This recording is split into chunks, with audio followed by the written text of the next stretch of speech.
All right, now that I've put about 43 miles on this car, it seems we're pretty sorted out mechanically. I have no lights on the dash. Everything seems to be working the way it's supposed to.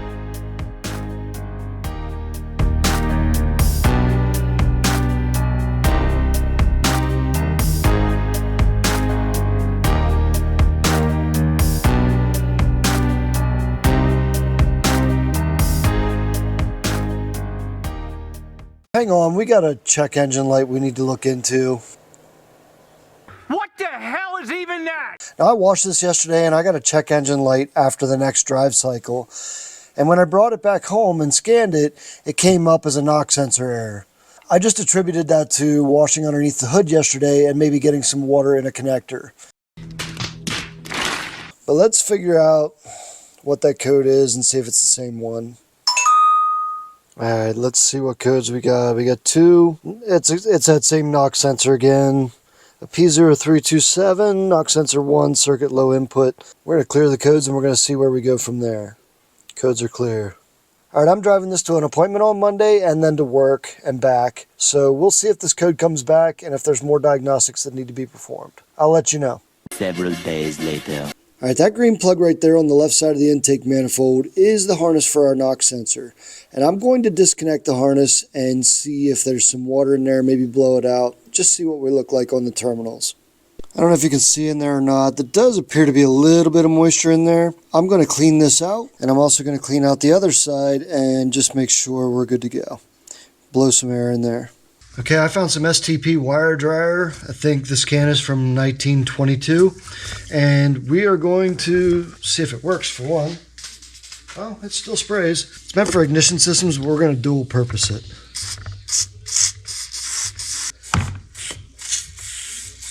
There, we got some in it.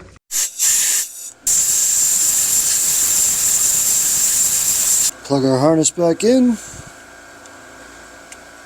We are going to say a prayer to God, Buddha, Allah, and Farvignugan that we do not have to replace the knock sensor because it is buried down in there, right behind the water pump where you can't get to it. So we're going to pray that that little fix we just did on that harness solves our problem. And we do not have to replace that knock sensor. We're going to do a little bit of paintless dent repair, and I'm just using a blue dry erase marker to circle the areas I want to do. There is a dent right here. I don't know if I'm going to be able to do anything about it because it is on a body line. We're going to circle it anyway and we'll try. Probably won't make it worse, so. I get lost inside my thoughts, and when I start to think, oh, the whole closest starts to end up on the brink. I tried so hard, but all these scars, they cut so deep, I bleed. I fell so fast from heaven, it's like someone clipped my wings. Now I'm falling, and I can't see the ground. Can we stop? I'm going to see if I can get you in to see that dent.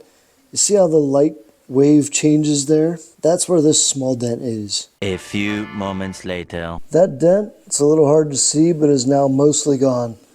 You can see the light doesn't bend a whole lot around it anymore. We'll call that a success. As you can see here, our driver's side headlight is fogged over and no good.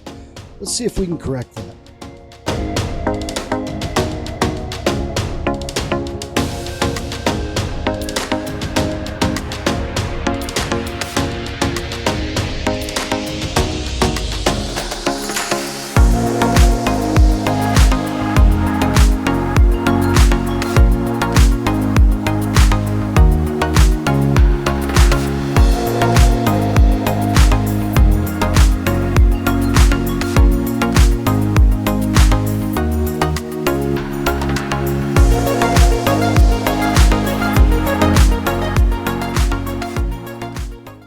This is how we turned out.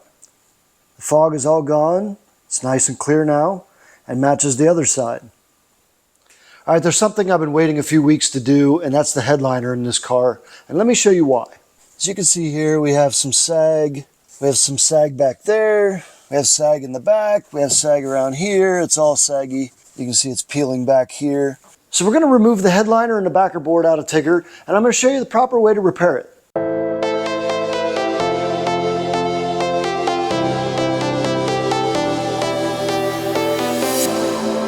was a lonely silhouette, needed somebody to show the way. Yeah, I was a heartbeat with no sound. We're going to tear off the fabric off the headliner. Most of the foam is actually going to stay on the backer board. And it's easy to see why this started peeling. You can see the foam has degraded, and that's actually what lets loose. It's not the glue. Trash. Now that you have your headliner out, the next step, and it's going to be a messy step, is to take a drill brush. I got these on Amazon. And you're going to take the drill brush and get all of the foam off of this backer board. Otherwise, your new headliner will not stick. I would highly recommend putting plastic down on the floor. I'm not, but I should be. The last time I did one of these, I ended up with glue balls and foam balls all over the floor, and they're stuck to it, and I had to scrape them up. And this doesn't seem as bad as that Audi that I did, but we'll see.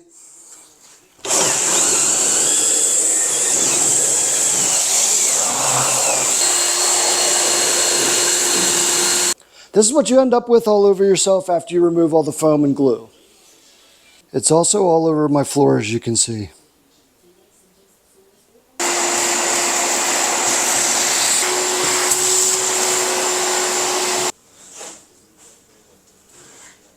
So with the new headliner material draped over, we're just kind of getting a rough fit here, see where we're at. I'm leaving probably about 4 inches, 5 inches on the back hanging over just in case. And I think we're going to shorten up the front here a little bit. This is the edge of the headliner here, so we're going to probably just take her right across about here. Just get rid of some of the excess on here. It'll help us work it. Now we got a pretty decent fit on here. So now that you have the material laid out, you need to come up with your game plan of how you're going to work this out. So you're going to do either a third or a half of this at one time. And you need to determine which direction you're going to go. Typically, I go north to south, but there is quite a hump here where our center stack is up above. So because that hump is here and it's going to be pulling on the material, I may just lay over one side at a time and then do it that way. We'll see. I'm not completely convinced yet. Now what the procedure is going to be here is we're going to lay down our glue in whatever section we're working with first. And then we're going to pull the material and work it with this. This is a squeegee with a felt end on it. And we're going to use the felt end and just glide it over the material. You're not going to have much time at all to work with that. That adhesive bonds pretty quickly. So anyway, that's how we're going to do it. All right, the adhesive I'm using is 3M Super 77. This is made for the softer materials like this. And what you're basically going to do is I'm going to spray a section. I'm going to give it about 30 seconds to tack up. And then I'm going to lay the material down and start working it out. We're ready to start working it out.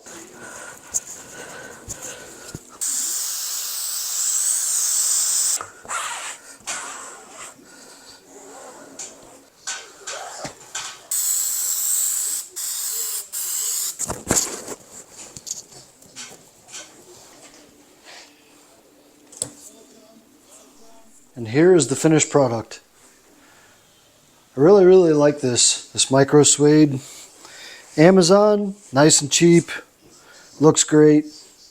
Time to put it on the car.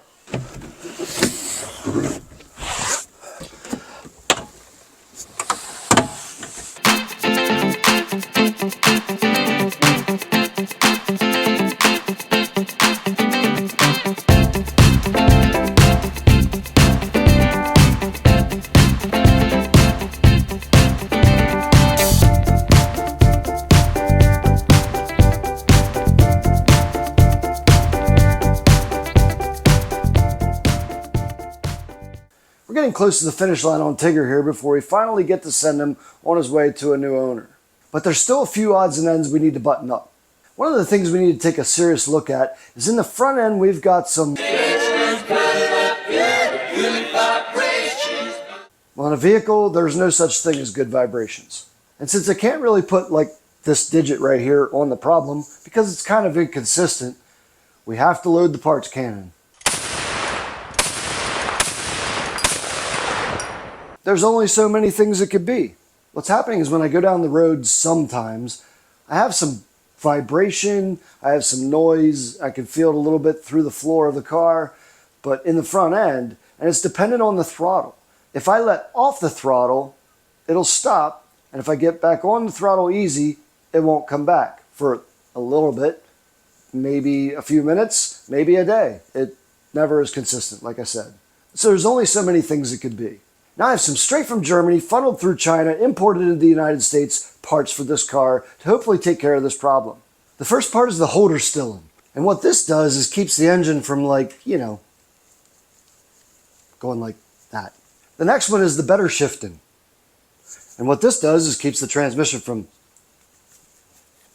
that. And lastly, we have the keeper moving. And what this does is when you give the engine some power, it kind of does this number and makes the, you know, the car move. Hopefully one of these three components will solve our vibration issue, and it's not a transmission problem. Fingers are crossed, toes are crossed, four-leaf clover up in the ear and pot of rainbow and things like that. So without wasting any more time, let's start getting these put in. First things first, we need to bring Uncle Jack back here to the party. You've seen me do this before. I'm putting a 2x4 under the oil pan to support the engine while we replace that motor mount on this side. Very light pressure you need on there.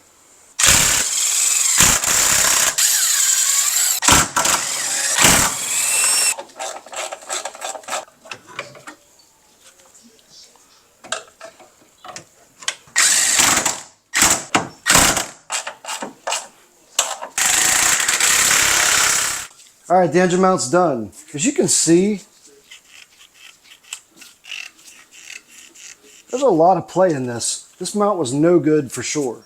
So it's a good thing we replaced it for the next owner. Now time to replace the better shifting.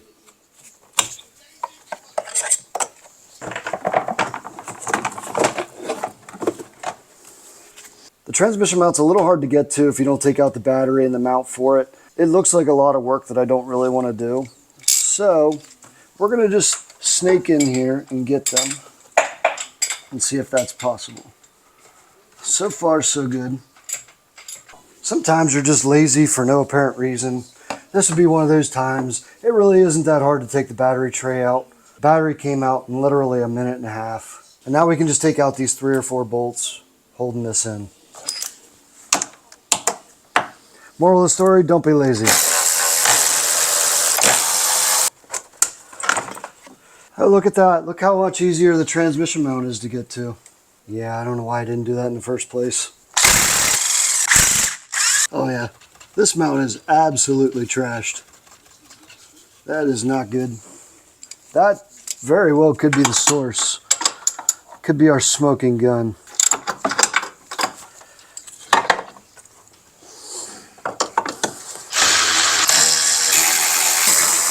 Give these a little more cowbell. I gotta have more cowbell, baby. I don't use the big girl very much, but I had to in this case.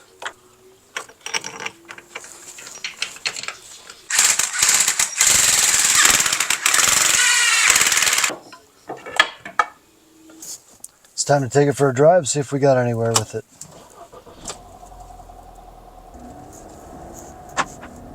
This really is a nice running car since I did that cylinder head and timing kit. So far so good, I don't feel any vibration. Feels nice and smooth like it should be. I don't know guys, that could have been the smoking gun we were looking for. I don't feel any vibration right now, it's nice and smooth as could be. That engine mount and transmission mount were both smoked. The transmission mount especially was very, very bad. Really bad. So bad for us. Very, very bad. It really is a nice running car. Somebody's getting a really nice car out of this. I've done a ton of work to it, and I feel good knowing that I'm passing on a good product to somebody else. So it doesn't look like we need that CV axle. I'm probably going to send that back. I'm going to take this on a longer drive today, and we'll see. So far, so good, though. I'll tell you guys, I know Volkswagens have their stigma. I know they're not known as the most reliable cars in the world, but I love them for some reason. I love how smooth they are. I love how luxurious they feel. And there is some good engineering behind them. Now, there's some bad engineering behind them as well, but this car's 15 years old and it's still as smooth as the day it came off the showroom floor. So the moral of the story is, don't buy, but yes, buy a Volkswagen. Let's head back to the shop. Like you, be strong to hold rays of the sun.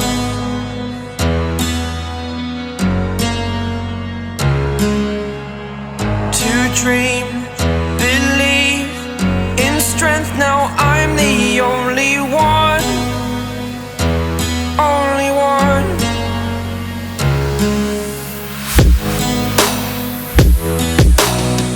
I was an ordinary boy until I broke the rules. My life destroyed, life destroyed. And that about wraps it up on the Tiguan series. By the time you see this, Tigger will be for sale. If you're interested in it, email me at rustednutfix@gmail.com. I will say I had a great time working on this vehicle. It really is nice. I can't wait to see somebody end up with a nice vehicle like this. And this will help get us on to the next project. And I want to say a special thank you to my loyal subscribers and viewers out there. Because of you, our channel is now monetized free. And the day will come that helps us fund some really great projects. But thank you again to all of you who have watched my videos, who have watched my series, and have subscribed to my channel. If you haven't yet done so, please take a minute to subscribe to our channel. Buttons down below. Sign yourself up for some more great content like this. If you're an automotive enthusiast like I am and you eat, sleep, drink these things, I'm the best channel for you because I show you the DIY stuff you can do in your own garage. But anyway, thanks again to all of you. I hope you have a fantastic day, and I'll see you in the next video.